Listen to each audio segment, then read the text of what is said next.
Hey everyone, Adrienne here, Indiana Backyard Gardener. I am participating in Gail's Southern Living's collaboration, and it's a collaboration of garden tours throughout the season. And I will post some more information in the description, or I'll come back at the end of this video and give you some more information. But this is going to be the first of many garden tours for this growing season. There might not be that much to see right now, but I just want to kind of take you guys along from beginning to end on how the garden will be transformed. So it is March, and I'm about 6 weeks before my last frost date. It's a beautiful day. It did rain this morning. It started like really early overnight, and we got a lot of good rain, and I just want to show you guys all of the signs of spring going on around my property. Now this necessarily might not be the actual garden, but everything that grows on my property I consider part of my garden. So let's go. So I want to start here in the front of the property with these beautiful daffodils. They are blooming, they are beautiful, and they are definitely one of the first signs of spring.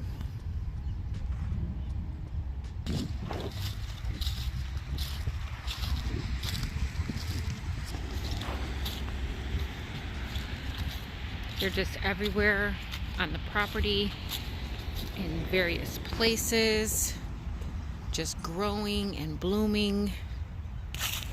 Over here is my peony bush, and you can see that it is coming back. It is definitely blooming. There'll be lots of growth on the peony bush. Exciting to see. I have many different shrubs and trees and bushes on my property, but this one here, this one blooms. This one here blooms these big white beautiful flowers, and you can see it's budding.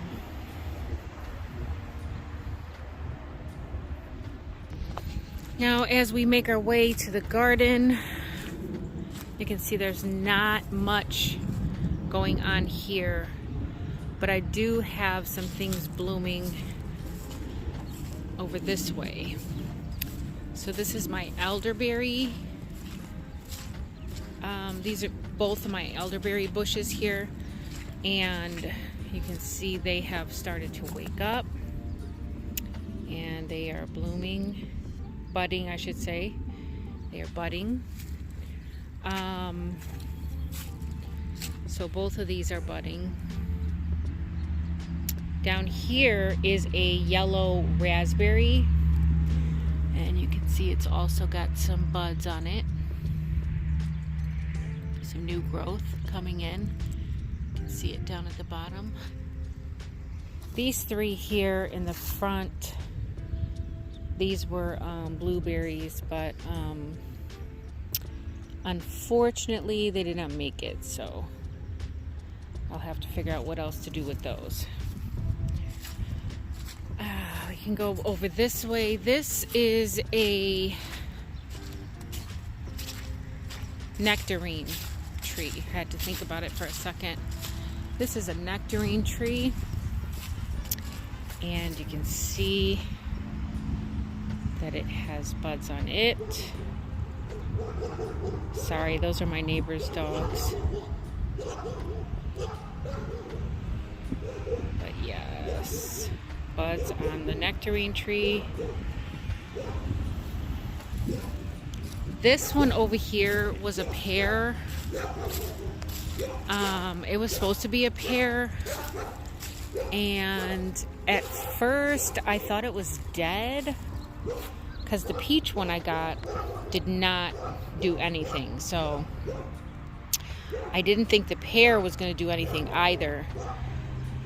But it did start growing, but it started to grow from underneath where the graft was.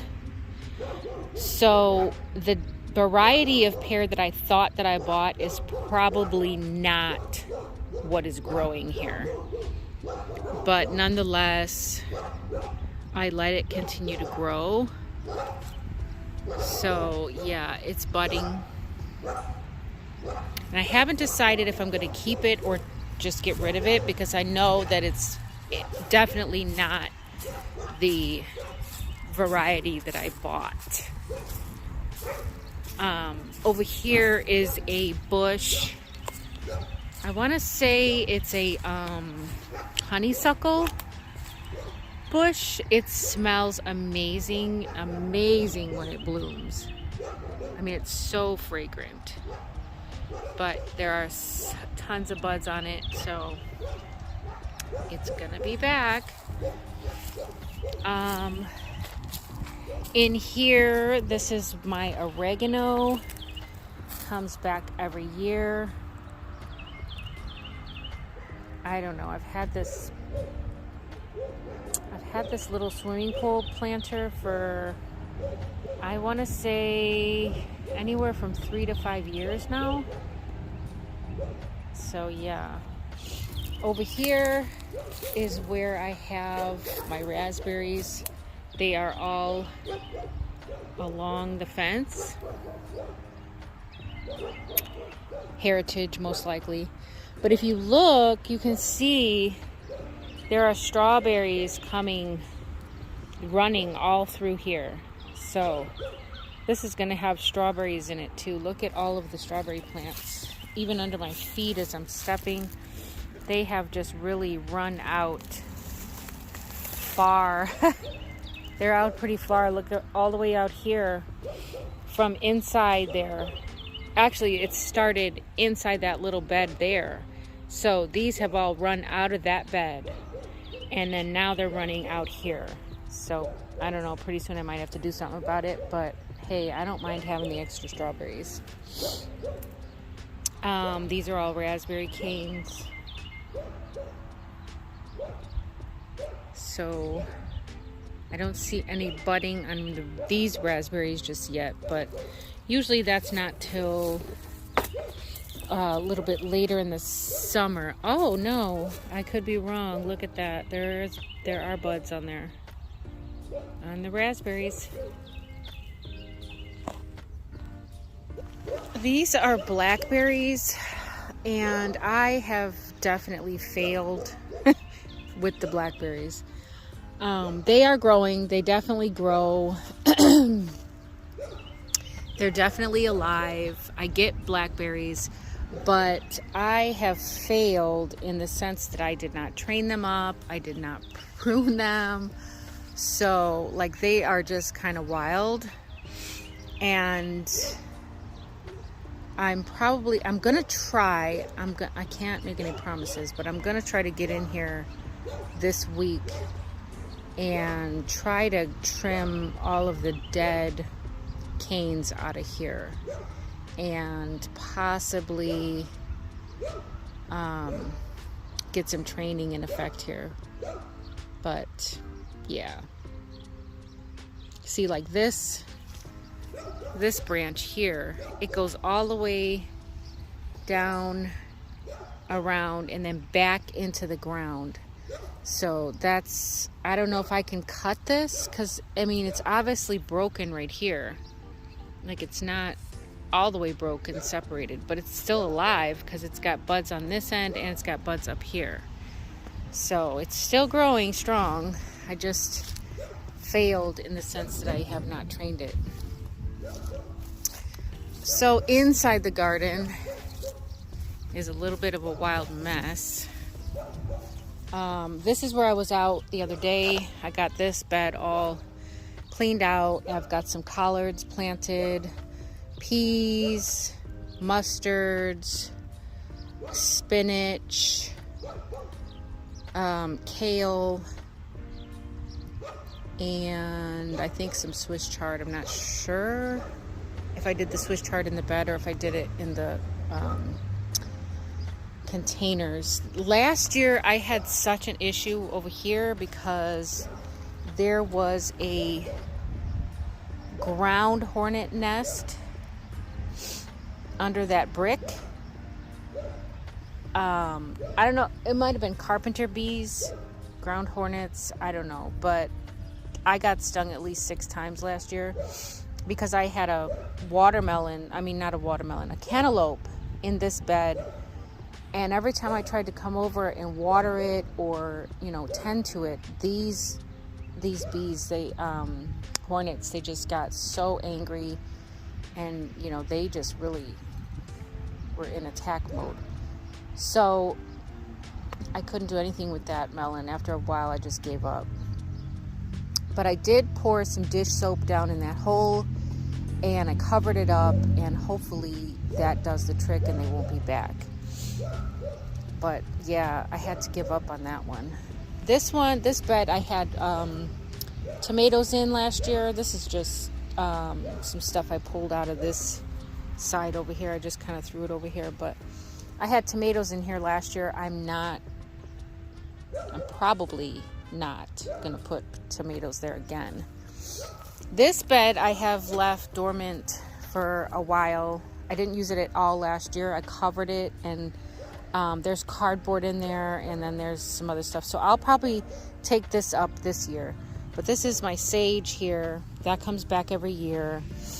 Look at the white moth already out. I had cilantro over in this area.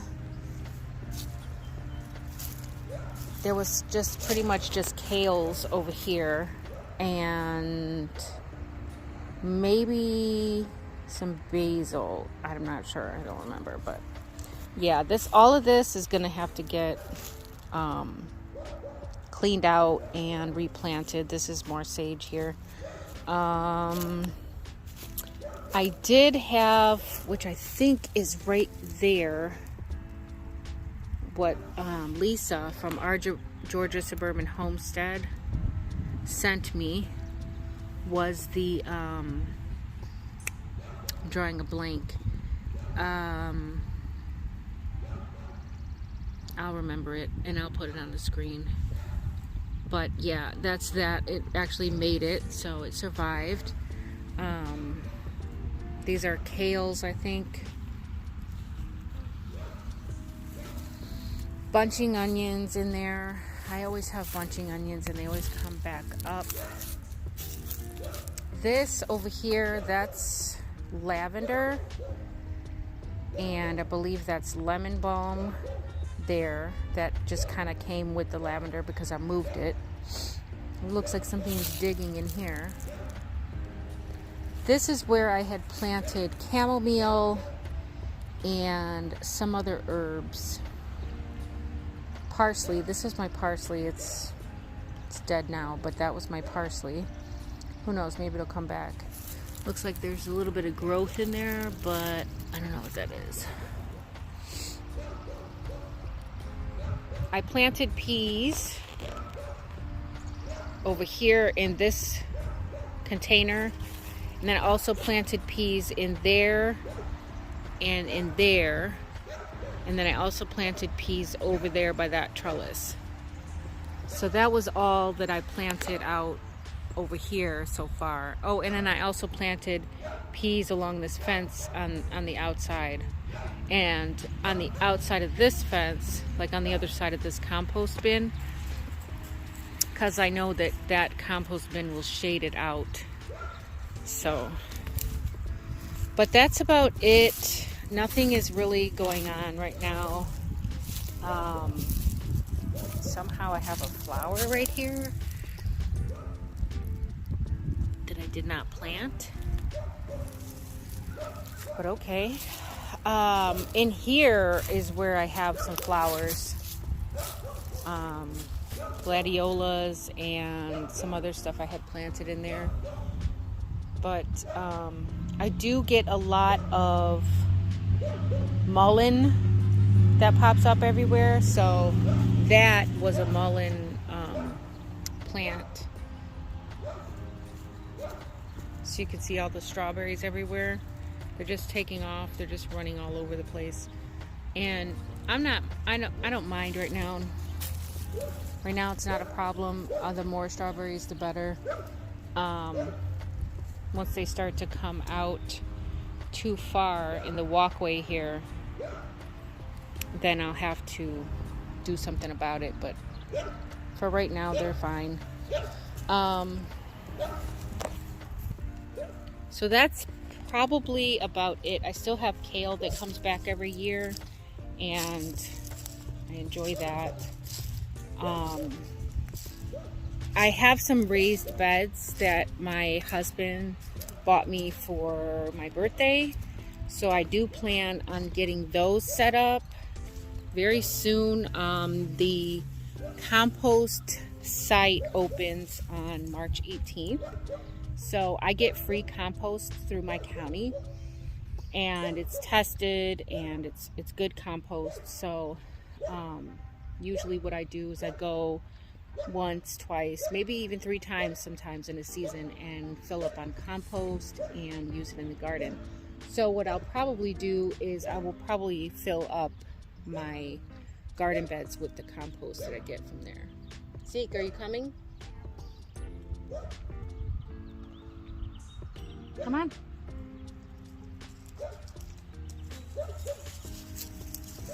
If you don't know, or if you're new here, that's Zeke. He's my sidekick. Whenever I'm out in the garden, he's always with me. This is where I have since moved all of my things for my garden. My husband was nice enough to clean it out for me. And I did start some seeds in here. I think only like four of these pots have seed in them.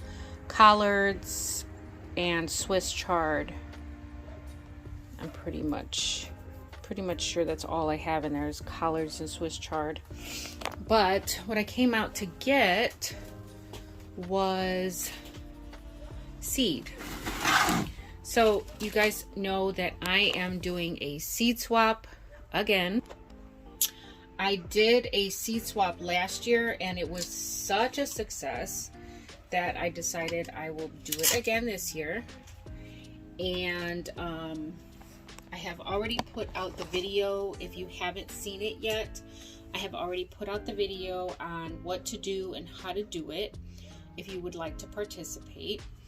And basically just send me the email as soon as possible so that I can start working on your wish list. I have gotten a couple, and I have already pretty much gotten all of their seeds on their wish list. So I need you guys to get on that because I want to get my seed out to you guys very soon. All right, before May, or at least by May. So I want to get everyone's seed in here to me by middle of April or end of April, as soon as possible, so that I can get a move on getting out the seeds for your wish list. All right, so that's about it for today, guys. That's a little bit of a tour that I wanted to give you guys participating in Gail's Southern Living garden tour collaboration. And if you have not already checked out Gail's Southern Living, I will leave a link in the description for her channel, as well as some links for the playlist and information about the collaboration. All right, guys, so until next time, the more you know, the more you grow. Bye, guys.